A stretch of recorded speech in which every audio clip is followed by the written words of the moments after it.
Welcome back to another technical deep dive here in the debug zone.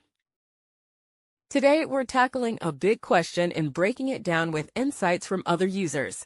Hopefully, this clears up some misconceptions and helps you get the answer you need. So buckle up, stay a little curious, and let's jump right in.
And that's a wrap.